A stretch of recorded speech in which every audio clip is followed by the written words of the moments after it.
some books are more sort of laborious, more of a chore than others. This one, it went pretty smoothly.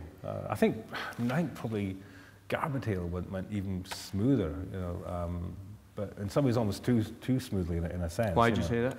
Because I wrote it, and I got to say, if I'd just written it, you know, a month after I'd written it, I couldn't really remember writing it in a bizarre sort of way. It's very What, just odd. a blur? Slightly, yeah, which maybe just means you're in the zone, man, or something, I'm not sure. This one... Were you taking a septus at the time? No, I'm only drug these days is alcohol, and I've got an espresso machine now, so I make myself only have a double espresso per day. That's my limit, yeah. Yeah, I know. Good God. No, sadly, no. Septus is a wonder drug. drug. I was drinking peppermint tea next and stuff like this. I'm drinking water here. This is not vodka, I assure you. You know. Yeah, so yeah, I think with some books it's some are easier than others. I think with a book like this, it can go one of two ways in a way, because in some ways having multiple strand narration, having lots of different characters, it makes it easier in a lot of ways, because you can bring one character to a certain point, and then you go to another character or several. You come back to that first character, it's that lovely sleight of hand where the reader will fill in for themselves all the boring bits about, going from A to B and how they got there and travel arrangements and all that sort of shit, which sometimes you feel you have to, if you're following that person the whole time, it feels risky or even just wrong to sort of cut between different scenes of their life. But if you just leave that simple narrative space where people have read about another character, people fill it in for you.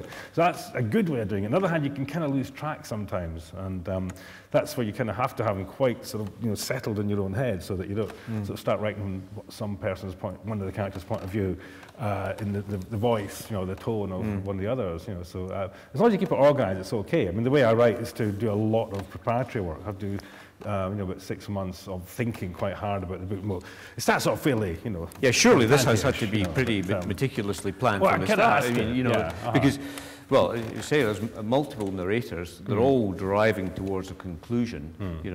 The narrator you've given us at the beginning is an unreliable narrator. This is postmodern.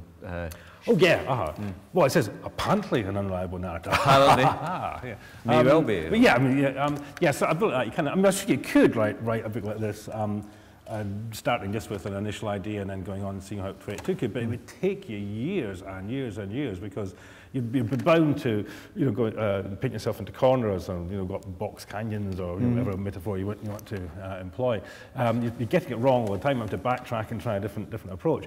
The great thing about sort of thinking it all out beforehand and having quite a settled plan in your head is that you make all your mistakes in your head rather than on the page or on the screen, as it were. So it's complicated, but as long as you kind of know what you're doing. And again, I've been doing this for so long, and I should have got reasonably competent at it. There's no excuse for not, given that I've been writing books for 25, well, being published for 25 years, but trying to write since I was, in my mid-teens.